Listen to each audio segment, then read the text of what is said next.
ఏదైతే మనకు gold medallist కి అన్యాయం జరిగింది డిఎస్సిలో అని చెప్పారు కదా బ్రహ్మనాయుడు గారు, మనందరం విన్నాం. అవును, గోల్డ్ మెడల్ కూడా చూపించారు జగన్మోహన్ రెడ్డి గారు.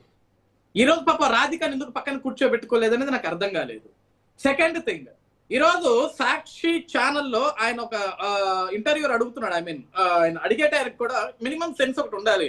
బ్రహ్మణ గారు క్వశ్చన్ అడగాల, ఏమో తల్లి నువ్వు ఒక ప్రభుత్వ ఉద్యోగాన్ని అసలు ఎలా కొనాలనుకుంటున్నావు? It's big crime. సరే వాడు ఎవడో అమ్ముతా అంటుండే పనికిమాల కూడా బానే ఉంది, అసలు కొనటం పెద్ద నేరం కదా 100%. అసలు ఫస్ట్ కేసు ఎవరి మీద పెట్టాలి? మనం ఎవరైతే కొనాలనుకుంటున్నారో వాళ్ళ మీద పెట్టాలి, ఆ తర్వాత పెట్టాలి. ఇప్పుడు అమ్మేటోడు ఎదవా వాడి మీద కేసు పెట్టాలి, అమ్మేటోడు ఎదవా వాడి మీద కేసు పెట్టాలి. అసలు కొనడానికి ఎట్లా పోయింది? ఇప్పుడు ఇదే మాట జగన్మోహన్ రెడ్డి గారు కూడా అడగాలి అమ్మాయిని, అమ్మా నువ్వు నా ఆఫీస్కి వచ్చావు తల్లి, నువ్వు కష్టపడి చదువుకోవాలి, ఎగ్జామ్కి అప్లై చేయాలా, మెరిట్ లో సంపాదించాలా, మెరిట్ లో సంపాదించిన తర్వాత నీకు ఉద్యోగం రాకపోతే నువ్వు నన్ను న్యాయం అడగాలి తల్లి. అసలు నువ్వు ఎగ్జామ్ కి అప్లై చేయకుండా, నువ్వు పరీక్షకు అటెండ్ అవ్వకుండా, ఏమీ అప్లై చేయకుండా స్పోర్ట్స్ కోటాలో నాకు ఉద్యోగం కావాలి, నువ్వు డబ్బులు కట్టడం నేరం కదా, నువ్వు ఆఫీస్కి రావడం చాలా పెద్ద తప్పు, నీ మీద నేను పోలీస్ కేసు పెడతా, నేను అక్కడ చెప్పలేదు. అక్కడ జగన్మోహన్ రెడ్డి గారు చెప్పారంట, తల్లి నువ్వు ధైర్యపడొద్దు, నీకు న్యాయం చేస్తానని అంటే న్యాయం అంటే ఏం చేస్తారు సార్? డబ్బులు ఇప్పిస్తాడా? అంటే న్యాయం అంటే వారు అధికారంలోకి వచ్చిన తర్వాత న్యాయం చేస్తారేమో అంటే సార్ నాకు అర్థం. అంటే న్యాయం అంటే ఏంటి? ఇప్పుడు ఆ బాధిత మళ్ళీ ఎవరుతున్నారో వారు ఎగ్జామ్ రాస్తే, ఎగ్జామ్ అద్భుతంగా రాసినా, వారు క్వాలిఫై అయ్యేటువంటి విధంగా రాసినా ఏమైనా అవకతవకలు జరిగితే వాటి మీద జగన్ గారు ముఖ్యమంత్రి అయితే మళ్ళీ ముఖ్యమంత్రి అయ్యాక సిబిఐ ఎంక్వైరీ వేయించి, సో ఈవిడికి నిజంగా న్యాయం జరిగే పరిస్థితి ఉంటే చేస్తాననేది, మరి న్యాయం చేస్తాను అనే పదానికి అది అర్థం నాకు తెలిసింది. అదే సార్ మీరు అన్నది. ఇప్పుడు మీరు ఎంత ఎక్స్ప్లెనేషన్ ఇచ్చారు బ్రహ్మరెడ్డి గారు, నేను ఏమడుగుతున్నా, ఆవిడకి న్యాయం చేస్తా అన్నారు జగన్మోహన్ రెడ్డి గారు. న్యాయం అంటే ఎట్లా? అమ్మాయి అసలు ఎగ్జామే రాయలేదు, అప్లికేషన్ పెట్టలేదు, కానీ ఉద్యోగం దొంగదారిలో కొనుక్కుందాం అనుకుంది. ఆవిడ డబ్బులు కనుక కడితే, ఎవరైనా నమ్మి మోసపోయి డబ్బులు కడితే వారు న్యాయం చేస్తానంటే ఆ డబ్బులు ఇప్పిస్తానని అర్థం, లేకపోతే ఇంక న్యాయం చేస్తున్న పదానికి అర్థమే లేదు కదా. ఇప్పుడు స్టార్టింగ్ లో ఒక పాయింట్ కోట్ చేశా, జగన్మోహన్ రెడ్డి గారికి అద్భుతమైన ఆయుధం దొరికింది.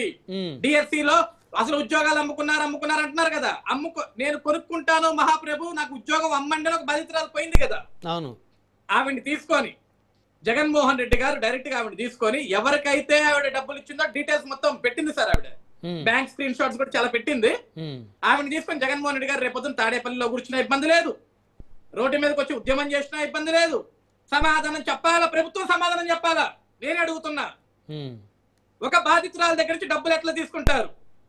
ఈ రోజు ఆ బాధితురాలకు న్యాయం జరగలేదని పాపం జగన్మోహన్ రెడ్డి గారిని కలిసింది. ఏది ఈ అమ్మాయి ఎప్పుడు డబ్బులు ఇచ్చింది తెలుసా బ్రహ్మనాయుడు గారు? నోటిఫికేషన్ పడ్డప్పుడు 2025లో నోటిఫికేషన్ పడ్డప్పుడు డబ్బులు ఇచ్చి 2025లోనే మెరిట్ లిస్ట్ అన్ని అయిపోయి ఉద్యోగాలు అయిపోయి సంవత్సరాల తర్వాత జగన్మోహన్ రెడ్డి గారు నిద్ర లేచిన 6 నెలలకి అమ్మాయి నిద్ర లేచింది. అంటే జగన్ గారు అపాయింట్మెంట్ దొరుకుండదేమో. మీడియాలు ఉన్నాయి కదా సార్, తప్పే ఉంది. అవును, మీడియాలు ఉన్నాయి కదా సార్. ఇప్పుడు రోజు ఎందుకు సార్ జనం ఉద్యమం చేస్తున్నారు వైసీపీలో అంతా? అమ్మాయిది అద్దంకంట, అద్దంకుల వైసీపీ నాయకులు లేరా? మా ఊరే మీ ఊరే. ఇంకా మరి నాకేం తెలుసు, అద్దంకుల వైసీపీ నాయకులు ఉంటారు కదా, నేరుగా వైసీపీ నాయకుడి దగ్గరికి వెళ్ళొచ్చు కదా. అంటే అద్దంకుల వైసీపీ నాయకుడు సపోర్ట్ చేయలేదా? పాప డైరెక్ట్ జగన్మోహన్ రెడ్డి గారు ఆఫీస్కి వచ్చింది ఆవిడ రోజు. సో ఇక్కడ ఒక విషయం క్లారిటీ ఏంటో చెప్పాలా బ్రహ్మరెడ్డి గారు నేను మీకు. సార్ ఒక మాజీ ముఖ్యమంత్రి గారు జగన్మోహన్ రెడ్డి గారు ఈ రోజు ఎవరు అవునన్నా కాదన్నా ఇక రాష్ట్రంలో ప్రధాన ప్రతిపక్ష నేత ఎవరు లేరు కాబట్టి ఆయనే ప్రధాన ప్రతిపక్ష నేత. ఆయనకి అసెంబ్లీకి రావాలి అంటే రాడు, మనం పిలిచి టైం వేస్ట్, అతను కూడా వచ్చి టైం వేస్ట్ అనుకుంటాడు, రాడు. ఎందుకంటే అతని దగ్గర సమాధానంలో ఎవరైనా స్క్రిప్ట్ రాసి ఇవ్వాలి, ఇచ్చిన స్క్రిప్ట్ కూడా సరిగ్గా చదవటం రాదు ఆయనకి. ఈ రోజు చెప్పాడు కదా సార్, ఏపీపీఎస్సీ డిఎస్సి రెండు కూడా పబ్లిక్ సర్వీస్ కమిషన్సేనా, దానికి ఏంటమ్మా తేడా? అదే కదా అంటున్నాడు ఆయన. పాపాలు పక్కన చెప్తున్నారు అది కాదు సార్, అది వేరు ఇది వేరు సార్ అని. ఏం కాదులే అంటే పాపం బేసిక్ నాలెడ్జ్ లేకుండా అలాంటి వ్యక్తిని సీఎం చేయడం మన దౌర్భాగ్యం. కాదండి, బేసిక్ నాలెడ్జ్ లేకుండా వస్తాడు ఆయన మీడియా ముందుకి. అది సమస్య నాకు ఇక్కడ. ఎందుకంటే ఓకే నువ్వు డిఎస్సి మీద మాట్లాడటానికి వస్తున్నావు, ఏపీపీఎస్సీ మీద మాట్లాడటానికి వస్తున్నావు, యూ షుడ్ వర్క్. ఇప్పుడు పాప ఇక్కడ మన శేఖర్ గారు ఉన్నారు, సోదరులు పేపర్లు పట్టుకొచ్చారు, ఇదిగోండి నోటిఫికేషన్, ఇదిగోండి క్లారిఫికేషన్. పాప ఆయన చదువుకొని వచ్చాడు, ఆయన చదువుకొని రావట్లే మాజీ ముఖ్యమంత్రి గారు.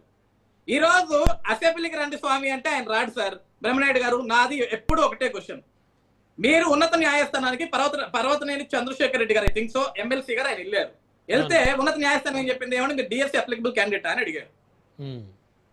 కాదండి అన్నారు.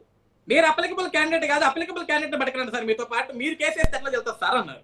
ఓకే ఓకే, ఇప్పుడు నేనేమంటాను, ఇప్పుడు జగన్మోహన్ రెడ్డి గారిని ఒక 50 మంది మొదట్లో గెలిచారు. ఈ రోజు రాజకీయాన్ని ఒక ఆవిడ పాప అసలు ఎగ్జామ్ కి అప్లై చేయకుండా ఈ రోజు గెలిచింది. వీళ్ళందరినీ తీసుకొని మీరు రోడ్డు మీదకి వచ్చి కోర్టుకు వెళ్ళి సిబిఐ ఎంక్వైరీ వేయించుకోండి అని మమ్మల్ని అడగటం ఎందుకు సార్? ఉన్నత న్యాయస్థానం మీద ప్రెషర్ పెట్టండి.